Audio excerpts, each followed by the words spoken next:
Good afternoon, everyone, and welcome to today's seminar, The End of Moore's Law and the Future of High-Performance Computing.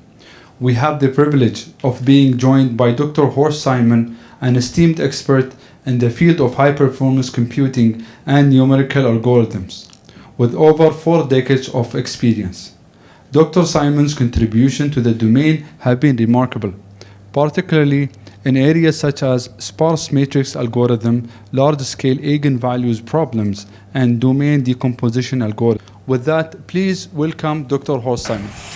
Good afternoon. It's a great pleasure of being here. Thank you for the introduction, Abdullah, and thank you for hosting it, Peter and ADGM. This is going to be my personal opinion a lot and not an official position of anybody. And so you can hold me responsible and say if things are wrong or you don't believe it. So please ask questions at the end. What I'm going to talk about is high-end systems and where things are going. And what you see on the first slide is sort of a guiding post. On the left is the current #1 supercomputer in the world, the Frontier system at Oak Ridge National Labs. And on the right is a picture generated by DALL-E, where I generate a picture or an image of a integrated quantum supercomputer of 2040. So that's what we may go to. Now, I do have to pay homage to AI, and there's a lot of discussion currently going on, and I'll put my stake in the ground here. I do not believe in the paperclipocalypse. If you haven't heard that term, I love that word. That's Scott Aronson from the University of Texas. Made 5 scenarios for what will happen to AI. And this is the scenario where a malignant AI is getting the order to build paperclips and as many as possible. And then this AI takes over the world and turns us and everything into paperclips. And this is one of those scenarios which are totally inane and stupid. Yet we have so many popular people and so many famous people are very much concerned about the end of the world because of AI, and I don't think we're there yet. But what I want to say is, this is of course very important to talk about, and I'll talk about it a little bit later, but what I do want to talk about is real computers that exist now, and the most powerful computers that are currently out there in the world, and these are these supercomputers. They are used to solve scientific and engineering problems. And unfortunately, but I'll change this hopefully towards the end, is that supercomputers and high-performance computing are largely absent from this public discourse about AI. And here are 4 pictures, and I think they're all pretty. They, of course, all like to be photographed to look pretty. Here on the right, that's the Lumi supercomputing, which is in Finland, which has another distinction feature because it's one of the most energy efficient one. And the heat that the computer is producing is used by the Finns to be put into district heating. So this is all good.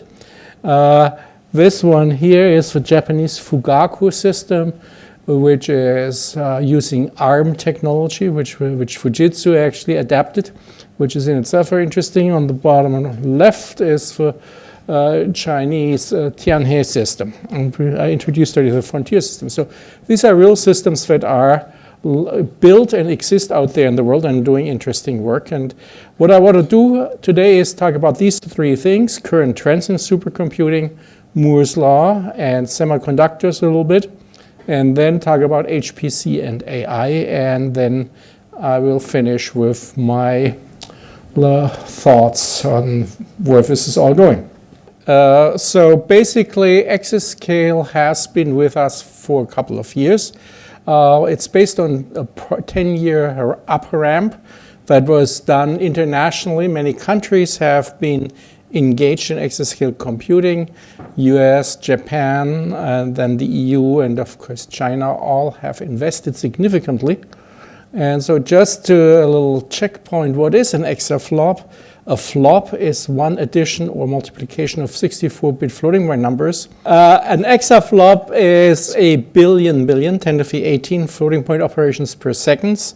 And so you can scale this. If each person on Earth is completing 1 calculation per second, it would take more than 4 years to do in 1 second to do what an exaflop computer can do in 1 second. So it is a huge number, and this is always fed.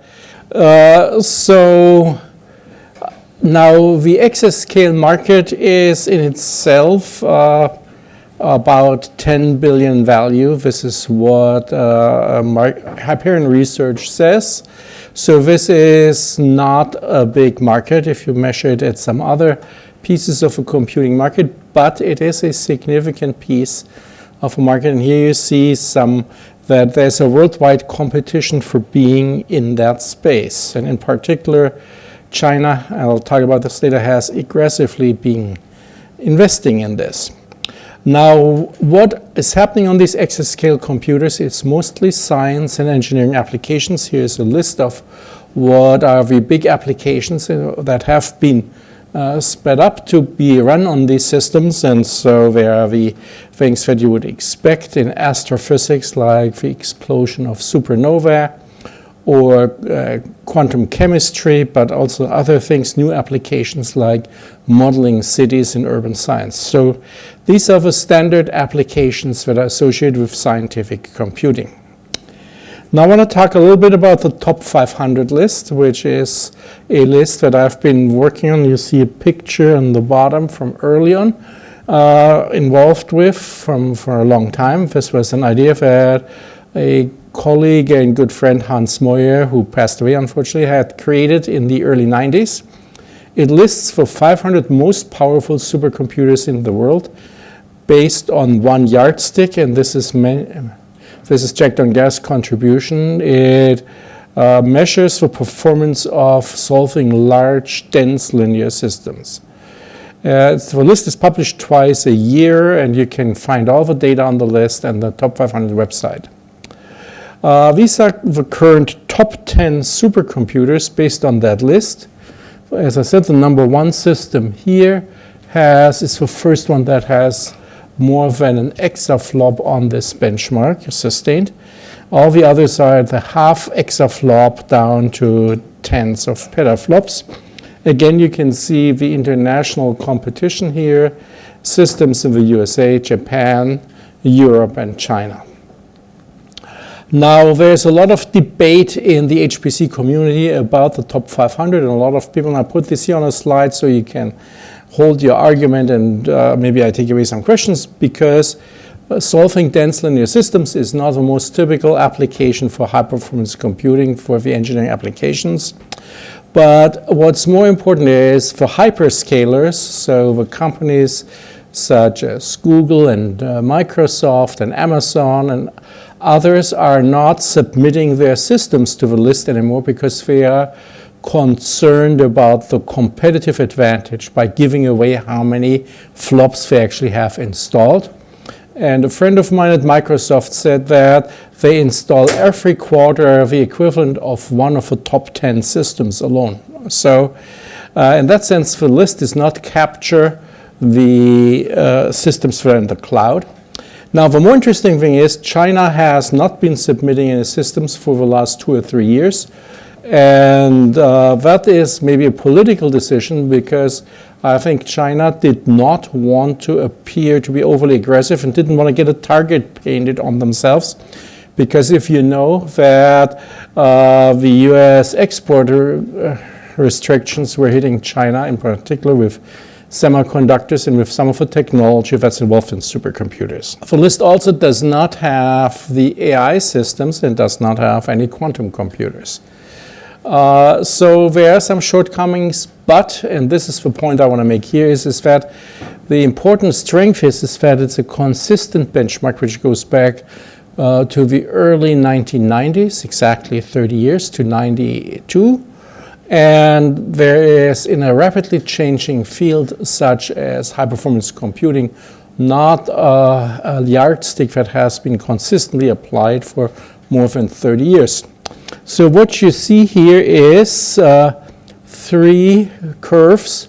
The sum of the 500 system, the number 1 system, that's the red dots here, and the orange one is the number 500 system. And so the first thing is you see exponential growth over 30 years. This is on a semi-log scale, which is in itself pretty remarkable because you see the fact that computer technology has grown so much, that is exactly Moore's law. And you can also see that here the sum curve is very smooth. It's flattening out, and that's some effect that I want to talk about. We don't see since about 2012 or 2013 the growth that was there in the past.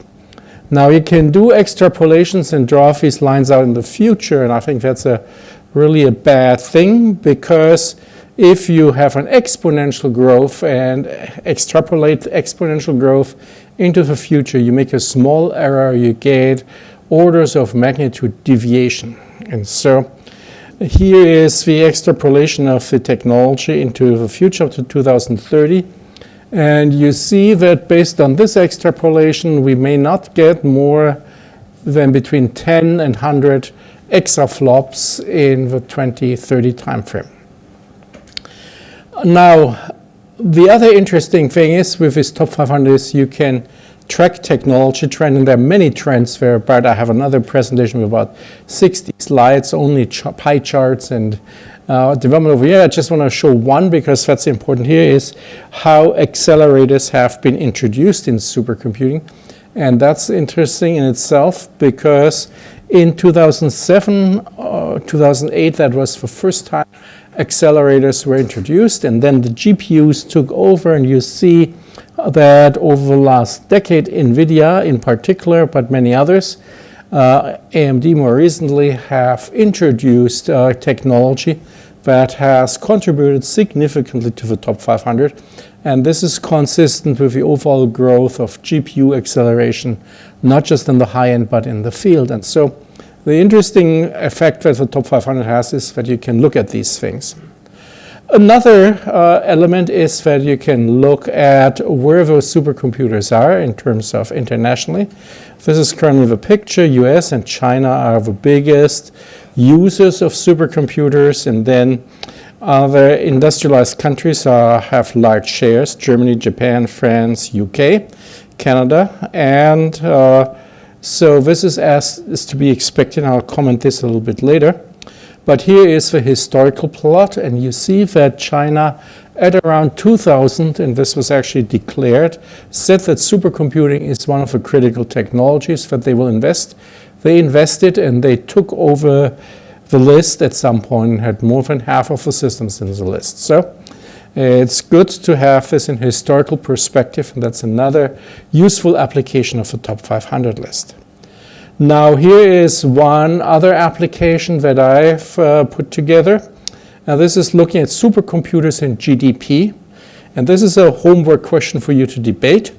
So is it that rich countries are the only countries that can afford buying supercomputers, or are supercomputers installed making a country rich? And so which way is it? What is cause and effect? And I don't know if Marcus is watching. That's an interesting causality question.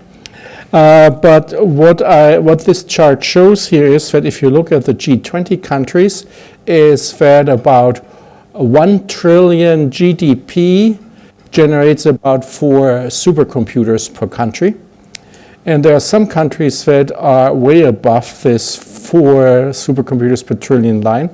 So China, the US, Germany, Japan, France, the UK are way above the line. And then there's some other countries that are way below the line, like India, Brazil, Mexico, Turkey, Argentina. And others are on the line, like Italy, South Korea, Australia, South Africa. Saudi Arabia is slightly above.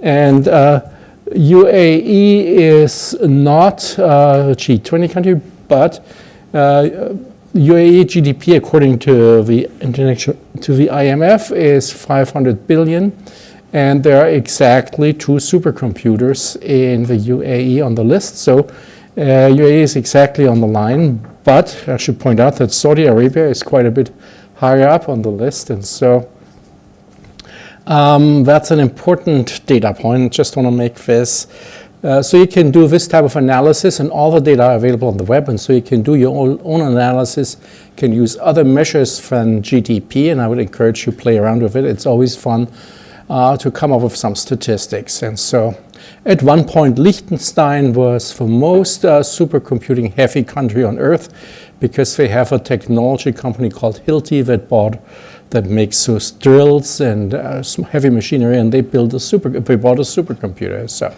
these are little aberrations.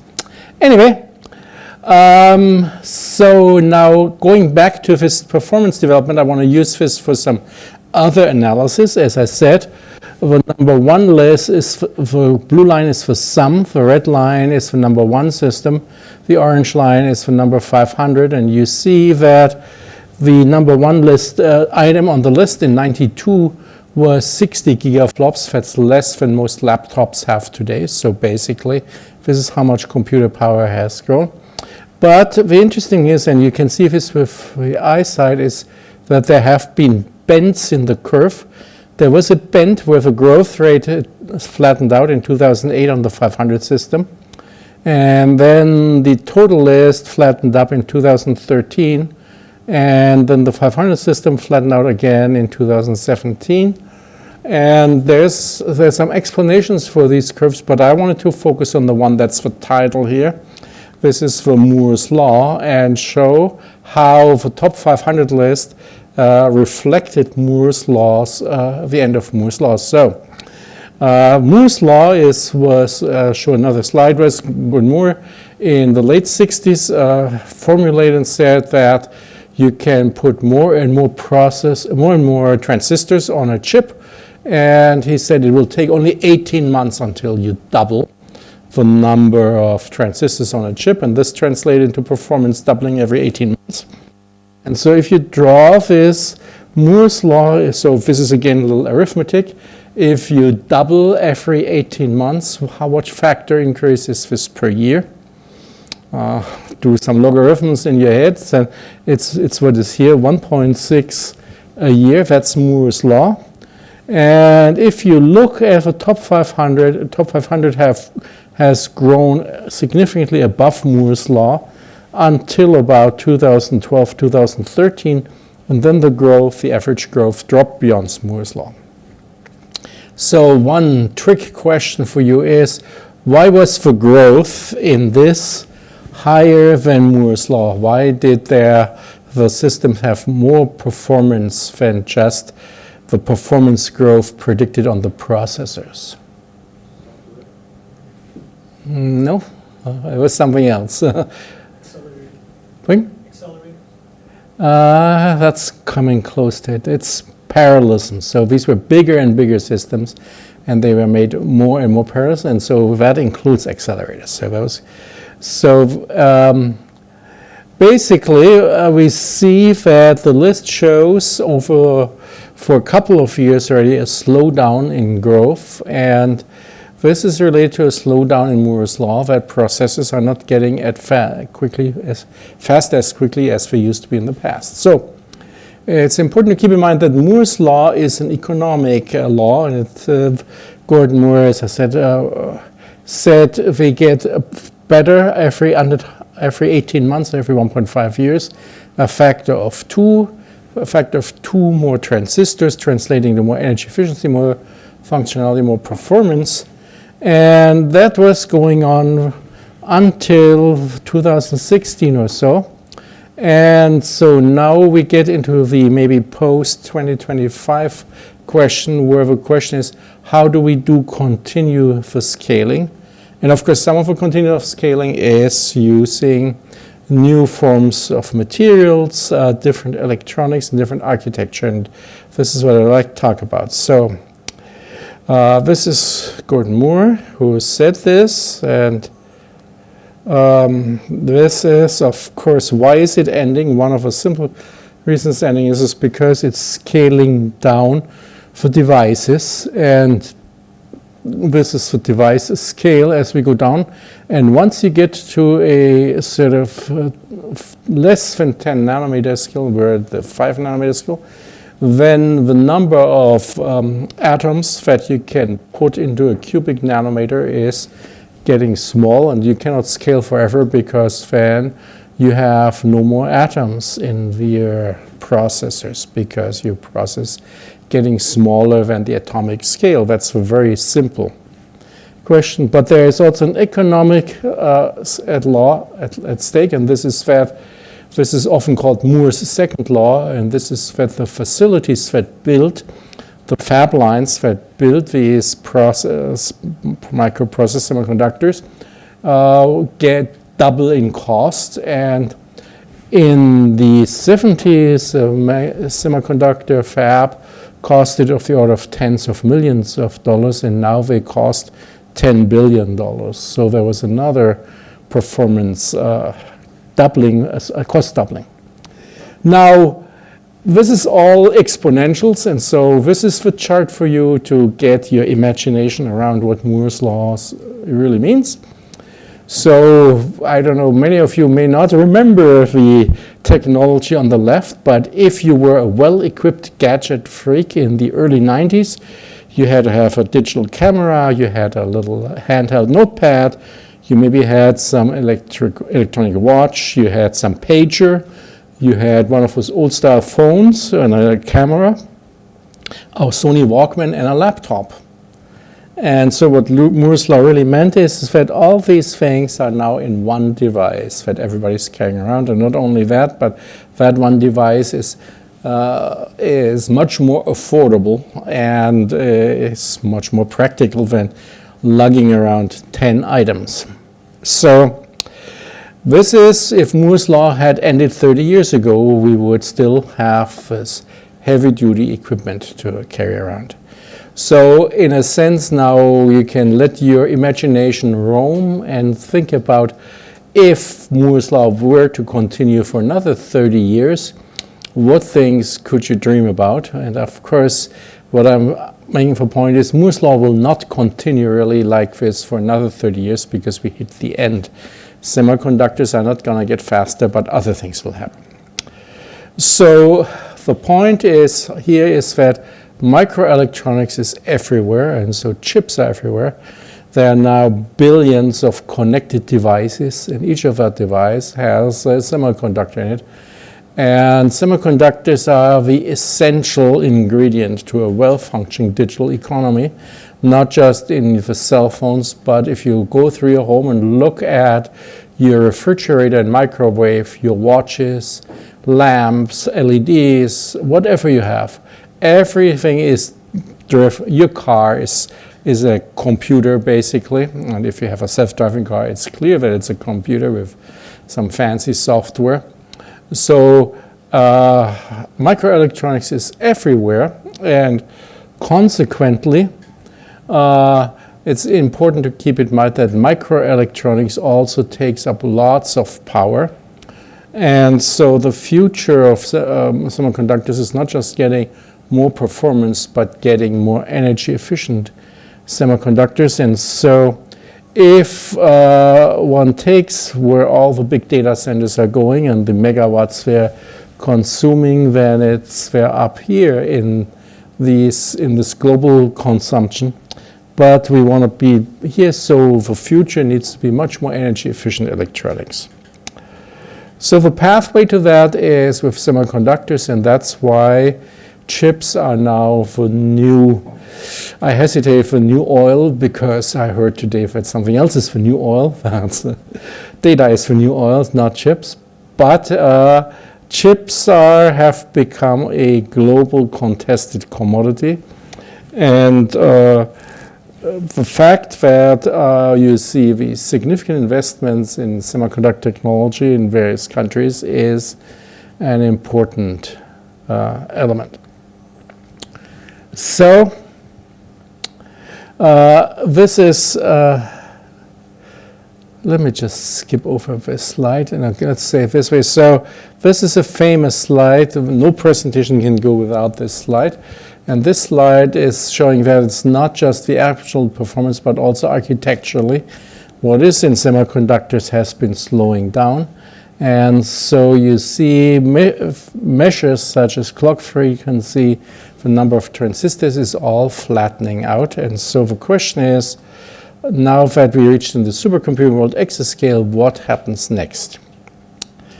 Now, the fortunate fact of what's happening next is that there are 3 dimensions in which directions the world can improve. And the 3 dimensions are, in the near term, one can build more efficient architecture and more efficient package. And we see that already moving forward quite a bit in terms of getting different architectures, not just in high-performance computing, but in all of computing. Then in the midterm there's significant work done to replace CMOS as baseline technology and replace it with some different substrate. And so there's some significant progress in ferroelectric materials, which have the advantage that they can use existing manufacturing facilities. And then the third direction, which is maybe 20 years out, is new models of computation, which includes quantum computing, neuromorphic computing, and other new ideas such as analog computers or reversible computing. So beyond Moore's law, there are really 3 directions we can improve digital. And digital will continue to be, for arithmetic, logic, and symbolic computation, the technology to go. Quantum will go for combinatorial applications, optimization, and for simulating basically quantum phenomena like quantum chemistry. And neural-inspired computing may go for applications in cognitive computing and pattern recognition. So the important thing is that there's not going to be a single path forward, but there will be different paths going for different applications. So now I'm coming to hopefully a bit more entertaining. After all, I showed too many nerd charts as things go up from here to there, exponential over time. So I've seen enough of this, and so I'll talk a bit about HPC and AI. And I want to start this out with this wonderful tweet from Daniel Bowers, who works for HPE. And I'll read this out to you and listen carefully. He says, HPC and AI are totally different. HPC is large, expensive clusters of GPUs running arcane algorithms from PhDs who belittle AI. But AIs is large, expensive clusters of GPUs running arcane algorithms from PhDs who belittle HPC. I think he hit it right on the head here, and I said that I'm saying HPC and AI are actually twins separated not at birth, but twins separated maybe 30 years ago, because the same underlying technology is being used, and it's done to use very sophisticated mathematical algorithms, and therefore there is much more commonality between HPC and AI. So I'd like to point out there's a very impressive paper by Ryo Yokota he is discussing in this paper how large language models are implemented on today's supercomputers, in particular the one he's working for, the Fugaku system in Japan. And the one important point is that he says 99% of the floating point operations in large language models are matrix multiplications. GMM is for matrix multipliers. So basically that's back to what actually LINPACK and high performance LINPACK is measuring. And so fundamentally the bottom large language models are doing the same type of core calculation that high performance computing supercomputers have been doing all along. The interesting thing is that large language models have also a scaling law, and there's another famous publication that measured what it took to train a large language model. And you have all these models, not deep learning, not just deep learning models, and how many floating point operations. This is not per second, that's a total count of floating point it took to train this model. And you see, again, I said there are no more exponential growth curves, but there are more exponential growth curves. You see here that these models that have been trained have been requiring more and more computing resources. And if you look very careful, somewhere in here is chat, not GP4, but an earlier version of chat. But they are in order of 10 to the 23 or 24 operations. And so if you think of 10 to the 24 operations at an exaflop computer, this is 10 to 6 operations per second. So this translates into about 30 days to do the calculation if they could have an exaflop computer available, and they have other systems. So, and then this translates into an exponential growth in cost of these training costs. So this is from another, so actually it's interesting, this is some of those data were on a former OpenAI website, and OpenAI is no longer open, so they removed the data, so they were coming from older presentations. But if you look at the training cost, so now you see that in the 22, 23 time, it costs of the order between $100,000 and $1 million in compute time to train these models. So all the companies that are interested in large language models, they now are installing the equivalent of HPCs, high performance computers, on their site. And here's a list of some of the announced installations. And these are systems that are publicly talked about. These are not necessarily systems that have been submitted to the top 500 list. That's what I've been referring to. So these are truly HPC systems that are used for large language models. So what does it mean? It means for high performance computing means, this is an argument that Dan Reed made, was very contentious at the supercomputing conference that I just attended. He pointed out that the traditional computing companies have a market valuation of only $1 trillion. And these traditional computing companies includes Intel, big names IBM, Fujitsu, and HPE. And that if you leave the Chinese hyperscalers bad out, then the big companies, Facebook, Amazon, Google, Microsoft, Apple, are $1 trillion plus companies. And NVIDIA, which was here in the middle, has also made it up into the $1 trillion valuation club. What does it mean is that only the companies that have this much money in their valuation can afford investing in R&D, or will afford in R&D, to build big supercomputers. And they will build big supercomputers, of course, at this moment for large language models, and develop their own technology. And so consequently, the answer is for the traditional HPC folks, like the camp that I'm coming from, is to join forces with the AI world and run on these AI machines. This is basically what Neil Thompson, who has looked at economic impact of Moore's law, has explaining, and he says that there is a fortuitous virtuous cycle that worked when Moore's law was active, that technology advanced, things got faster and cheaper. When there are more users joining in, so things became more profitable. And this virtuous cycle has accelerated the computing industry until recently. And if you look at the woes of Intel, the woes of Intel are expressed in this cycle because the technology didn't advance anymore, and so they lost users, and where the technology went elsewhere.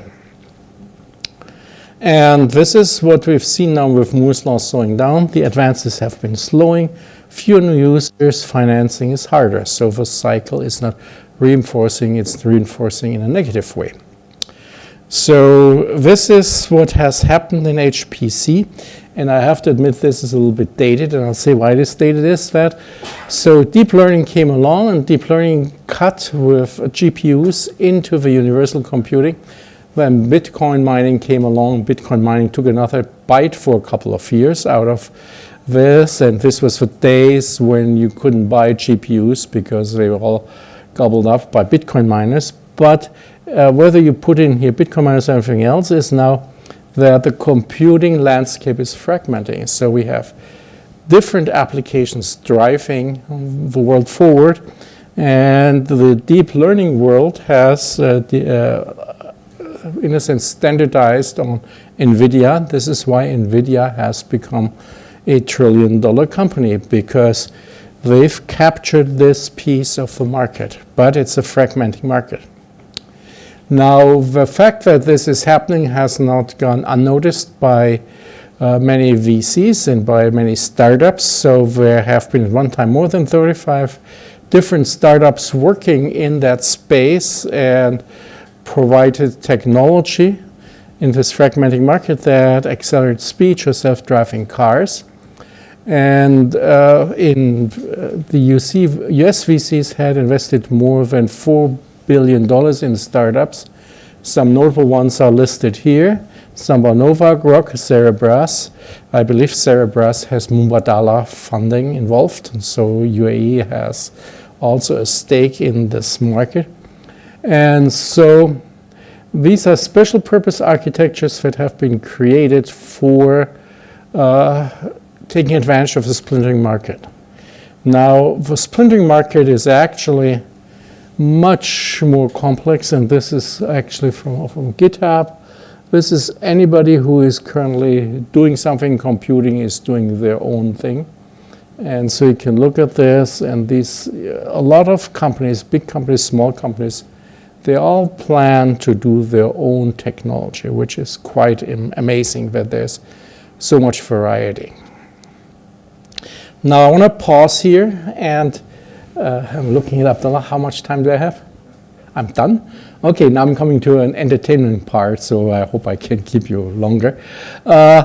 So I want to pause here and say, up to this point, all these companies more or less work with the old CMOS digital technology, and there's no major new both substrate being used or different architecture or anything else. So what I want to talk about is some work that I've done several years ago with Dharmendra Modha at IBM Almaden.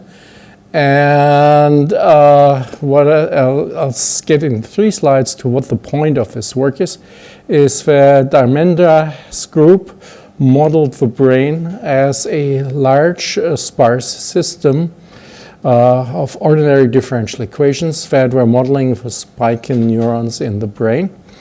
And so these ODEs were randomly connected according to the sparsity that you have in the brain. So in the human brain, you have up to 10 to the 9 neurons and 10 to the 12 synapses. So this factor of 10,000 of synapses per neuron is well known in the human. And so this was run on large parallel systems, and these were different implementations over time. The one in 2012 were a big step up on the Blue Gene P system, and that was the one that got us the second Gordon Bell Prize. But if you predict to the exascale forward, this was what was done in 2012. In 2012, our team reached 4.5% of the human brain, and in 80 times real times on that type of system. So if we scale forward with, let's say, the top 500 scaling, we think that 100% of humans scale in real time will require 4 petabytes of memory and more than exaflop performance. So we could run this simulation on today's supercomputers and get human brain-like performance. Now, this is not a real human brain. It is just a large set of ODEs that simulates what the brain does in terms sending electrical signals through the neurons. So let me just jump ahead to this one here. So There are other reasons to believe that a 1 to 10 exaflop computer with 4 to 5 petabytes of memory can simulate the human brain. But the important point here is to keep in mind is that a digital computer is an exascale computer. They need about 20 to 30 megawatts of power. The human brain only takes 20 watts. So there's a factor of 1,000,000 difference between the human brain power and the digital computer power. And so we're still a factor of 1,000,000 away today from human brain power.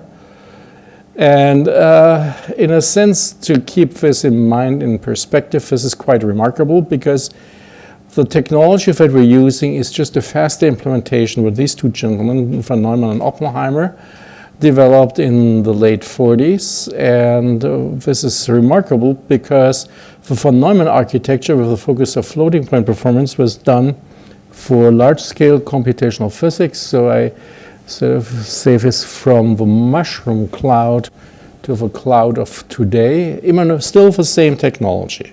So the same underlying architecture that was has been used for 70 years is now used for all these other interesting things like web services, networking, music, photography. We never even rethought the architecture. Now, why was there no incentive to rethink the architecture? Was because Moore's law continued to deliver the performance. Things got faster without thinking, and now we hit a point that we have to think again. And that's why I want to show this slide, and that's the curve from the Intel 4004 to what we're now in terms of the gigahertz performance per chip. This is how things were going, and this is the direction we should be going.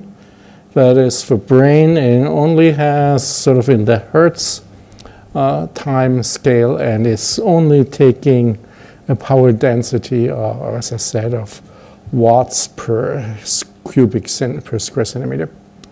So this would be the path to go if you really want to build a brain-like computer.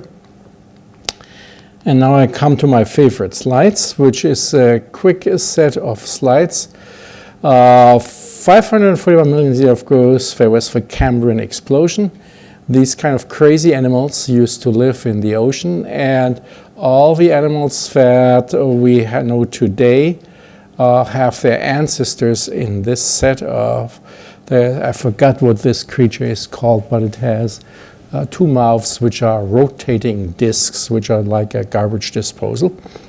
And I think we're today in a Cambrian explosion of HPC in 2023. That's the Bay Area. And there are all these things that I've discussed. Some of them I haven't discussed yet. And they are all thriving because now things have changed, and we have exactly, so this is based on this book by Stephen Jay Gould, A Wonderful Light, which is a beautiful science book where he describes the discovery of the Burgess scale and the Cambrian animals. And so we have a slowdown because of Moore's law, and so we have these unpredictable dynamics. But the positive thing is we are in a Cambrian age of computers. There's rapid development of new technology and all the things that you've seen, and also rapid technology of applications. We are actually in a golden age of computer architecture. We don't know yet where this will be going. We don't know what will survive in this evolution, and so this leaves you a little bit. If you were hoping that I would tell you what the future is, I'll just tell you the future is a Cambrian ocean where one technology eats another one. But one thing I want to say is that careful planning and investment is important because it is a super competitive technology. And I think that HPC and AI will merge in some ways. So AI is the killer application for HPC, and the scientists will use much more AI. And I think neuromorphic computing, with my argument at the end, has the biggest room to grow, and unfortunately hasn't seen the investment. So I think the future of AI is to find a technology that's much more brain-like, and then maybe we'll see the actual next wave of AI applications. Okay, so that's the end, and so I want to stop here. I have 3 slides which are my takeouts, which are the ones that didn't pass for censorship, so to speak, my own self-censorship. This is just like in a movie theater, so now you can take your popcorn and go home, or go and get your food out there, but there are still some more slides running, and these are the ones which are sort of the funny things. And so I like this cartoon, and this is about machine learning. This is your machine learning system. Yes, you pour your data in this big heap and apply linear algebra and then collect the answers on the other side. And then the question says, what if the answers are all wrong? And then this guy says, well, just stir the pile until your answers look right. So I think this is unfortunately a reflection on how machine learning works. It's not repeatable, not reproducible, and not explainable.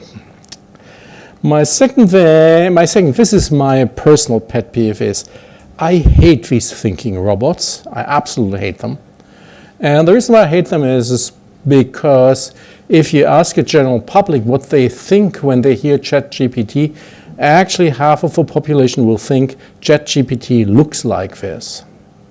And so the reason why I hate them is because they are anthropomorphizing and contributing to the anthropomorphization of AI, and therefore I recommend not to use these pictures because they send completely the wrong message, because we don't have robots that think yet. And my third pet peeve is, and this is the one I've been hesitating most to show, because I gotta say this first, I am a strong believer that quantum computing has some very important applications and is a technology that we really need to be pushing forward. But what I don't like is all these global predictions that quantum computing will save the world, it will solve climate change and cure cancer. And you get all these statements here, how quantum computing can tackle climate change and energy challenges. And so what I don't like is this exaggerated claims that are being made about quantum computing for technology that still needs to be developed and needs to be proven. So please be careful. And I like to use the term, Richard Feynman said, what is a cargo cult? He had a wonderful commencement speech where he's talking about science becoming a cargo cult. When you think you understand the technology and you just deal with the outward symbols of the technology without understanding how the technology really works. And I think a lot of the people who make these statements about how quantum computing can cure cancer are engaging in what Feynman would have called the cargo cult of quantum computing. So be careful of this. And now I'm really at the end. Thank you for patience. And I hope you enjoyed my takeouts at the end. And Abdullah will take the questions and ask me questions. Thank you so much, Dr. Horst Simon, for the great presentation. We will start taking the questions from the in-person audience here, and then we will also take more questions from the online audience. Thank you so much. Ashraf Khalil, Zaid University. Thank you for the very interesting presentation. So, you give us some gloomy kind of picture of how computing is slowing down, but I think in the last 10 years there is a big development in energy efficiency, ASICs, and so if you take into account all of these other parallel development, maybe it will be much brighter picture. I don't know. Yeah, if it came across as too gloomy, then that's my fault, because I'm German and Germans are pessimists. Even though I've lived for 40 years in America and tried to overcome this. The the point I was trying to make is that Moore's law was taken for granted and has driven a lot of the innovation. And now we have to think harder, and maybe I should have said this is my point. And so things are no longer as easy as they were in the past, and so we have to do more innovative architecture and more innovative technology to see the same progress. Thank you for asking that. Horst, thank Yes, you Alex. very much for the beautiful presentation. And my question to you is, if we more or less exhausted the growth potential of the existing hardware, so to speak, right? So, and the quantum computers might not come anytime soon. Should we be trying to explore other possibilities like biological computers and things of that nature? Yes, because in a exactly. sense, if we already have brains, okay, fine. So you see, can we capitalize on that? Yes, we should. I think that is also a point I wanted to make is that in this evolution towards what's coming next in computing, we need to be much more creative and look at different ways. And so let me just mention as an example, there are some companies out there that are looking at DNA storage, which I'm very enthusiastic about it. And they say that DNA sequencing is reading from storage and synthetic biology is like writing. And so they just... The reading speeds with DNA sequencing are actually pretty good right now, but the writing speeds are too slow. But that's just an example where actual biology is being used in technology, and I'm aware of at least 2 companies that develop storage products based on the biological principle. So yes, absolutely. Also, thank you very much. And my question is, I think, maybe related to previous one. If, for example, we will consider that our generation is mostly built up on Python and its environment on NVIDIA, and we are toughly connected to this NVIDIA environment which they built around the chips, around the GPUs. And if we will go to biological and other ways to implement the code, the people who are working on machine learning and deep learning especially, they will have to go to more low-level programming. Yes, probably. And it's quite different logic at all. It's Boolean logic on this level, and it's not everyone can conduct this level of logic, because Python is much easier to implement than going to this low level of logic. So will it require build libraries for this? Yeah, you're asking the question that I didn't even started to address, and this is what is the software environment for all these things. That is, of course, an important question. Python was an incredible enabler of a lot of work being done in data science and in AI, and I don't know what will come next. Python right now, I know there are some efforts to have automatic tools to make Python run better on these new architectures, and I think this is maybe one approach to go. But I think the experience of HPC always has been, at some point you gotta learn the low level and at least know how it's done, and then hopefully you can rely on the experts providing the tools to exploit the low level. And I don't know how to program a biological computer yet. Walid Diab, Khalifa University. Thank you for the wonderful presentation. I have many questions, but I'll just ask one to give the chance to others. In one of your slides, you showed how the big four or a handful of companies, Amazon, Microsoft, are capturing most of the compute in the world right now. And this is because they have unlimited amount of money.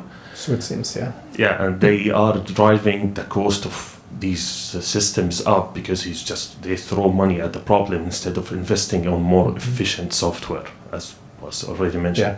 So how can we counter this risk of, in a future where only 3 or 4 companies have all the compute power, have all the AI models? So what can we do to counter that, to have a more democratic, let's say, HPC future?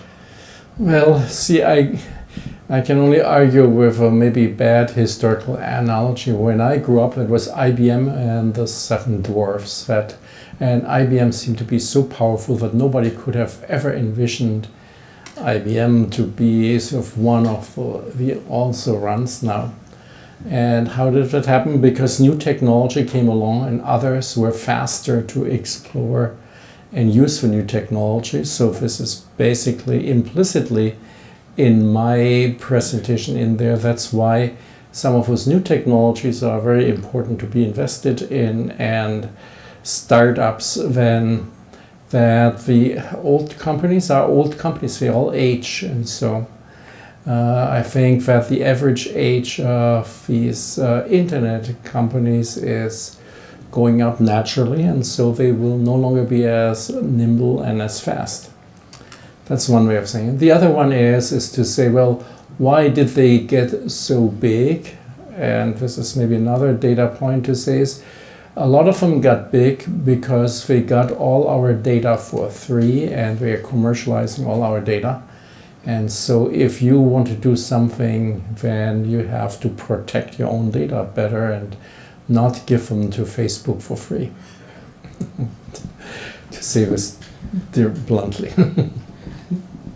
Thank you, Dr. Simon. Really a great talk. Thank you. Maybe I would address somewhere in your slide you had AI versus HPC, and how they would merge, but AI would really bring a lot, let's say, to science. And I think I might actually sort of differentiate actually with the SciML kind of movement. It's actually science, partial differential equations, which is actually going to fix AI, because AI is right now, for example, deep learning is still questioned whether or not the mathematical foundations are well posed. And so that's part it's actually science is going to solve AI rather than AI can help science. True.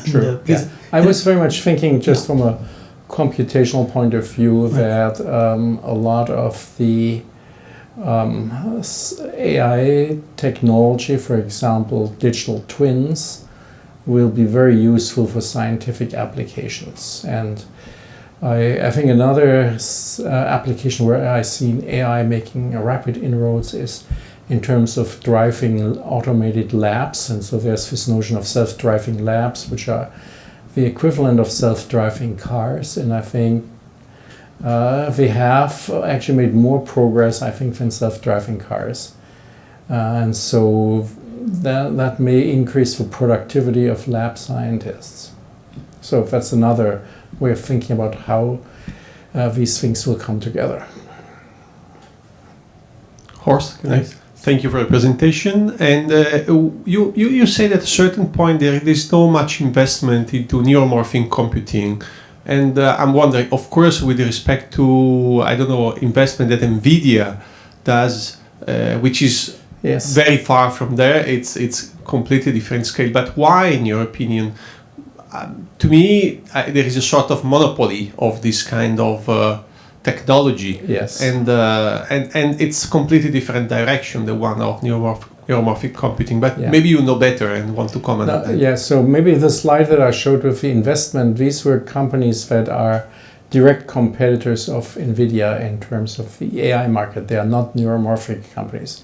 There's currently very little investment in neuromorphic technology. But is there a reason in technological, technical, scientific? Because NVIDIA has been able to take over all this. So NVIDIA has a similar, maybe a newer monopoly on the AI market. Yeah. Yes. Horst, my question is, I remember like 10, 20 years ago, we used to hear a lot about new substrates technology like synthetic diamonds even, or synthetic biology. My question is, why are these sectors not being developed, or generally why is there so much movement in the GPU area versus nothing on nanomaterials or nothing significant in the past 5 or so years? Thank you.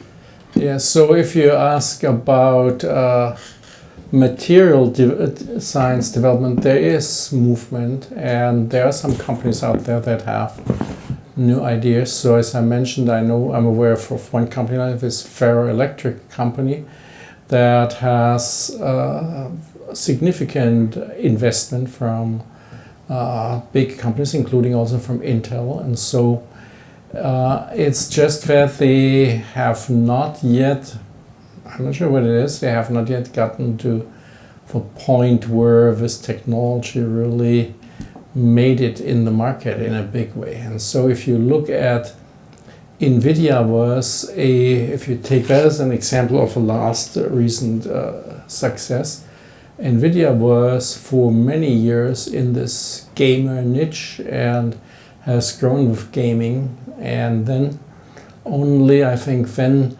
you can actually say NVIDIA's big step forward was that they developed CUDA and made therefore the platform more accessible to the general programming environment. And so now this is difficult to argue how materials companies can make a progress, because they provide the input for the architecture. So I don't know how to accelerate this. Due to the limited time, we will just take one more questions from the from the in-person attendees here, and we will take a question from the online audience. Okay. John. Horst, there is a question from the online audience. Says, any thoughts of how realistic or feasible is to consider carbon nanotype technology for beyond Moore's law?